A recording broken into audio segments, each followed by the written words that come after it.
Welcome back, ladies and gentlemen. Today we're going to be continuing our notes about projectile motion. We're going to be talking about what we call type 2 projectile motion, which is forces, or objects, I should say, launched at an angle, landing at the same height that they're launched. So basically, we're dealing with something that's going to do that. So much for that eraser.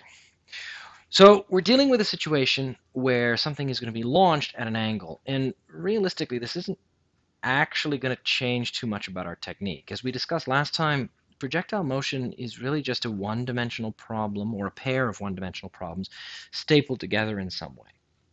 And we're going to continue to see that. The notes go into a little bit more detail, but honestly, I'm just going to jump right into the example, and I think you're going to see that this is all very familiar stuff. And that's one of the reasons why this particular unit gets easier as we go, because the same techniques build on each other.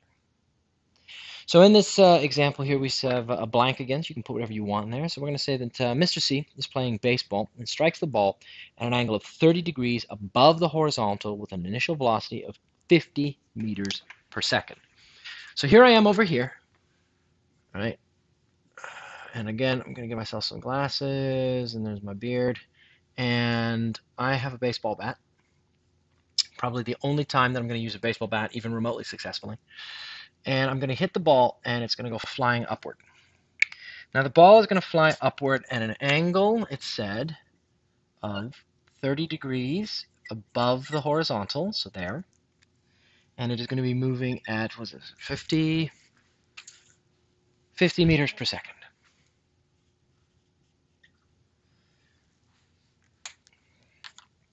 That's the setup.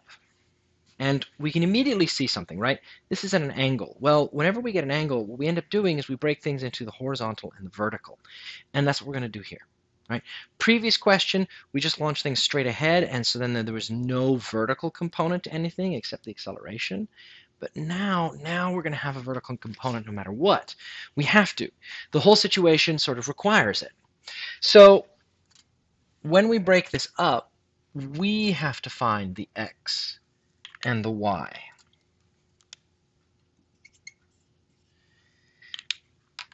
And we're going to have to calculate this by doing Pythagoras and trigonometry going backwards. It's all stuff that we, know. We've done it before. We just have to spend a little bit of time working out the information. But before we get the calculator out, right, we'll put it together, our little chart here. We've got our x, we've got our VI, VF, ADT, and we've got our y, VI, VF, ADT. We start recording information. All right, we don't know the time for anything here. Right? We don't even know what we're going to be dealing with. Similar with the displacement, we don't know what the displacement is. Right? I'm not on top of anything right now or launching it anyway. We know that the vertical acceleration is going to be 9.8 meters per second squared down. I'm going to make down negative in this particular question just because we've got an up and a down, so I'm going to make down negative. The initial velocity we don't know, and the final velocity we don't know. So obviously I'm missing a lot of information here. Oh, let's finish up over here. The acceleration is going to be 0 because it always is, and I don't know what the initial or final velocity is here. So by itself, if I just stop right here, this question's impossible. I don't have enough information. I can't possibly do it. So I need to find ways to simplify, to streamline this whole thing. And the big trick is I know the velocities. I just have to calculate them. I just don't have them yet. Right? It's 50 meters per second at a 30-degree angle. Well, this is basically the same as the last question, just with one extra step. I gave you the velocity on an angle. Now I've got to break it into two parts, just like we did when we were doing advanced vector addition in the relative motion unit. So I'm going to take my sine and cosine.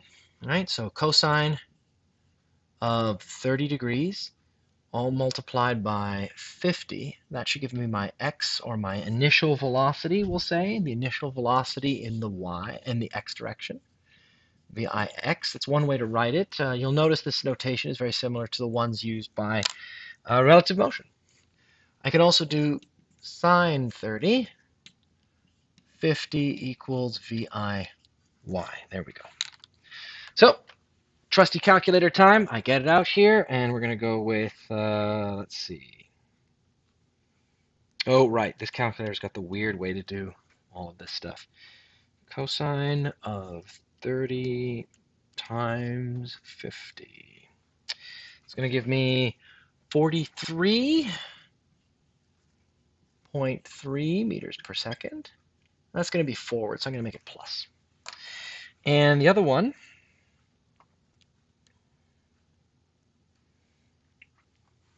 we get a nice solid 25 meters per second. Oop, not squared. And I got to make sure to get the direction right. Okay, so the acceleration is down, but the velocity is up to start with, right? Like I'm shooting it up in the air, not down, right? It's like if I hit the ball downward, then that wouldn't be so useful. I want to hit it up because as we've talked about, the longer it's in the air, the further it can travel. If I hit it down, well, it's just going to hit the ground right away. So this is going to be up, so we're going to make that positive. So I can erase some of my information here, my question marks, and we can fill in some data. We now know that this is going to be plus 43.3, and so is this one because there is no, what do we call it, no acceleration. Then I put in this one here. This one's going to be plus 25 meters per second. Oh, okay, I still don't know the velocity final. I'll have to work on that. Okay, there we go. We now have our information. And do we have enough information? No, not really. So what are we going to do? Well, think back. What did we do in the free fall unit when we had an object going up and down? We broke it apart. We broke it into the up as one thing and the down as the other thing. So we're going to have to do exactly the same thing here, because then we can get a little bit more information. Because then we know, for example, the velocity initial on the way up was 25, and at the top, of course, it stops, so this becomes 0. This one is 0 at the top because it stops. I don't know what the final velocity is, but I do know this is going to be negative 9.8. The d, don't know. Let's just put some question marks. And the t, I don't know. Now, if you can think back to when we did vertical kinematics in one dimension, you might remember that we talked about a bunch of shortcuts you could take if everything was symmetric. This is symmetric. What were the shortcuts? The time it takes to go up and the time it takes to come down are the same, right? If it takes you 1 second to come up, it takes you 1 second to come down. The velocity that I start with is the same as the velocity I end with. So there's a lot of symmetry here we can use, but we'll get to that in a second. First, let's take a look now. We've collected all our information. I haven't even said what the questions are yet. We've just collected information. Seems like an awful lot of work, Mr. C. Why don't we take a look at the questions? How long will the ball fly through the air? How long? So we're looking at how long it'll take, that total hang time, right? The up and the down. So, well, let's find the time. We've got VI, VF, and A. Equation 2. That'll do it for us. Equation 2, let's put our question on the board here. A. What is the total time?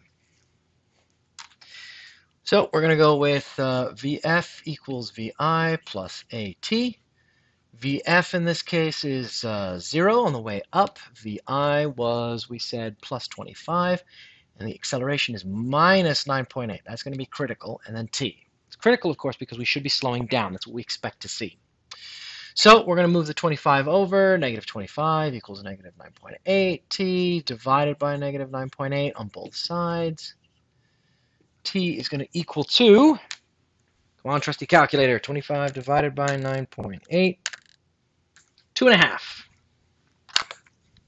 Well, 2.6 technically. So I can come over here now, and I can say this is 2.6 seconds.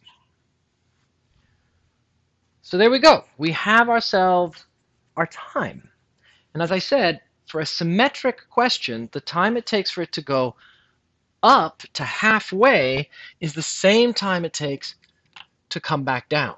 So to get up here to the halfway part, right, here is taking us 2.6. To come back down again, oh, once again, my diagram isn't quite lining up. To come back down again is going to take another 2.6 seconds. Right? That's something we saw in one-dimensional kinematics. It was just a common thing that we can always make use of. So we know that this, on this side, is going to be 2.6 as well. So how long is this thing in the air? What's its total time? The total time here is going to be 5.1 seconds. That's pretty nice, right? We did one calculation, totally ignoring this part. We did one calculation over there, and we got our answer already. That's pretty straightforward. How far from home plate must Mr. C, another Mr. C, remember we have two in this school, how far from home plate must Mr. C stand in order to catch the ball? Okay, so we're saying there is another ball. The ball's flying through the air, and then it's basically how far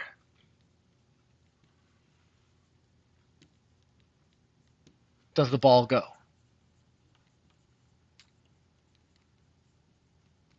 Okay, so I'm looking for this one. Well, in order for me to do this, I need the time. Remember, the amount of time I'm in the air determines how much time I have to go sideways. So how long am I in the air? 2.6? Well, that's the time for half. The whole thing is the 5.1. There's the little trick for us. In order to get the total time through the air, we've got to put the total time for the air. So this is going to be the 5.1 seconds. So how far does the ball go? Well, d equals VIT plus AT squared over 2. That all goes to 0.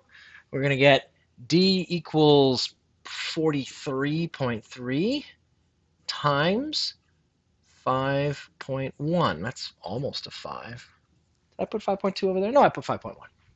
So, trusty calculator once again, times 43.3 equals D equals 220, 221. It's 0.9, but you know what? I'm just going to round it. 221 meters. And there's the next answer.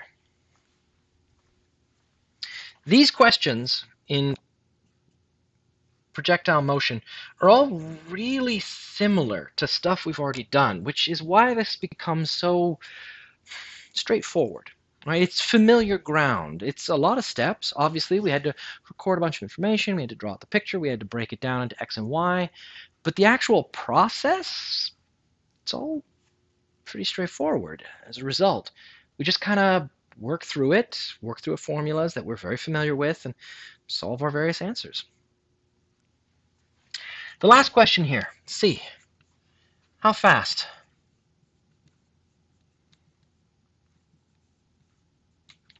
How fast is the ball going when caught? Squeeze it in there. So we're looking for a velocity final, and we know what the velocity final is in the horizontal. We don't have it in the vertical. I mean, we kind of do, because this is a symmetric problem. So if we remember our symmetric problems, we remember that the velocity I have going up is the same as the velocity I have going down. It's just kind of the nature of symmetric problems. But, you know, just to be safe, I'm going to calculate it, just to be safe. Right? I'm looking for VF. I've got VI. I've got A. I've got T. This should be pretty easy. VF equals VI plus AT. We fill it in. We're looking for VF. VI is 0, very simple, minus 9.8 times 2.6. Notice we're using the 2.6 again, not the 5.1, because we're not going from the start to the end. We're just talking about this last part of falling. And if you think about it, right, if I ignore this whole first half of the question, right, if I cover this up here, well, this fall is just basically what we dealt with in the type 1 problem.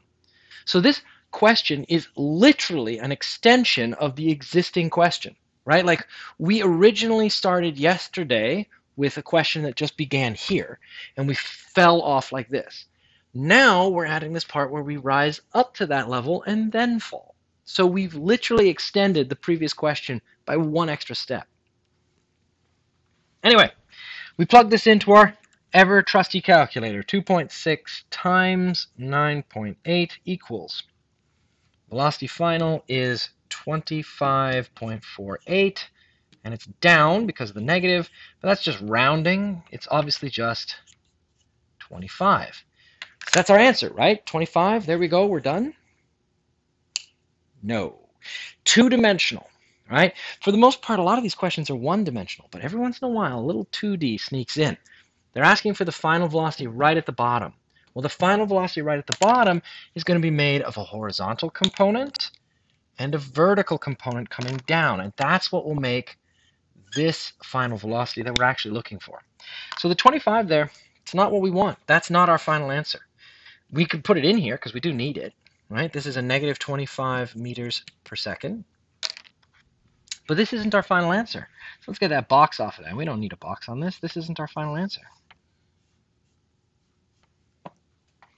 In order to find our final answer, we need to take some Pythagoras, right?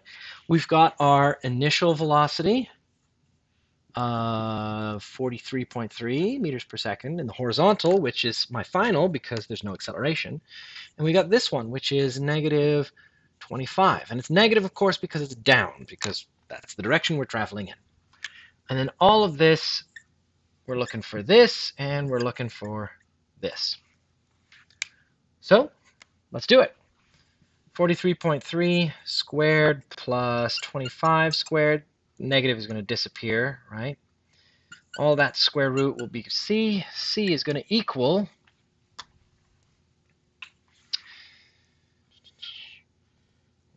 square root 43.3 squared plus 25 squared equals. We're looking at about 49.99 meters per second. Doesn't that look familiar? Oh, wait. It's a symmetric problem. If it's symmetric, it'll go up, it'll come down, everything will work out perfectly. The starting conditions and the ending conditions are the same. And I mean, it even makes sense. Look, this, the initial and the final velocity is the same for the entire time for x. For y, we already demonstrated that it's 25 at the end. It's just pointing down. So there's still one more step. What angle do we need to have this thing landing at? Well, the velocity magnitude is the same. For y, the direction changed, right? For y, the direction was originally positive, but then it was negative for the second half. So originally I launched this 30 degrees above the horizontal. Now it's going to land, it won't be above, it'll be below or depressed. This must be 30 degrees, and we can check it, right? Like let's double check, make sure. Tan theta is going to equal to 25 over 43.3. Plug that in.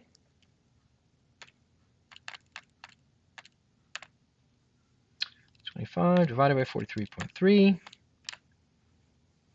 And it says here that theta is equal to 30 degrees, and it will be below the horizontal. And this is our answer. That's it. That's all we have to do.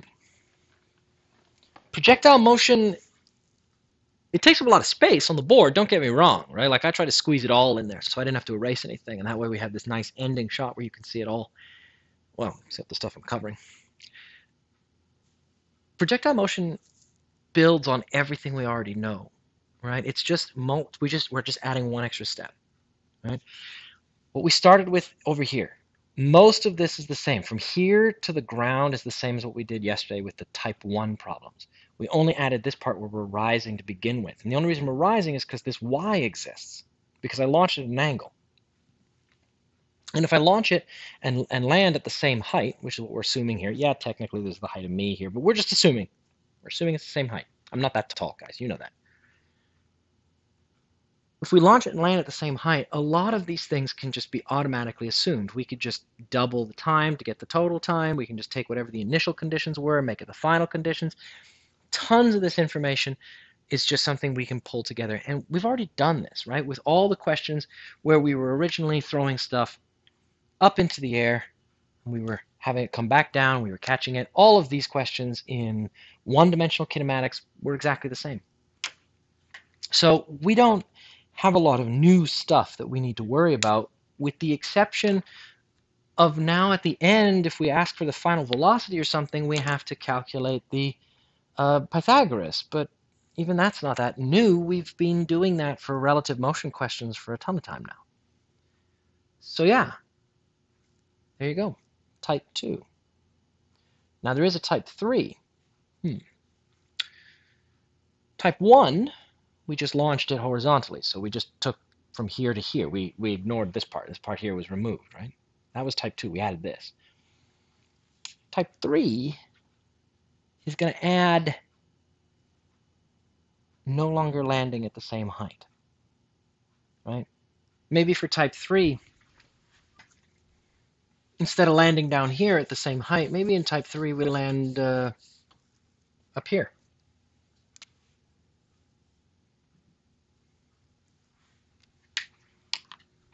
That's going to change things. It's not going to change a lot, but it'll change things. But that's for next time. I'm going to see you guys then, so I'm going to leave it here.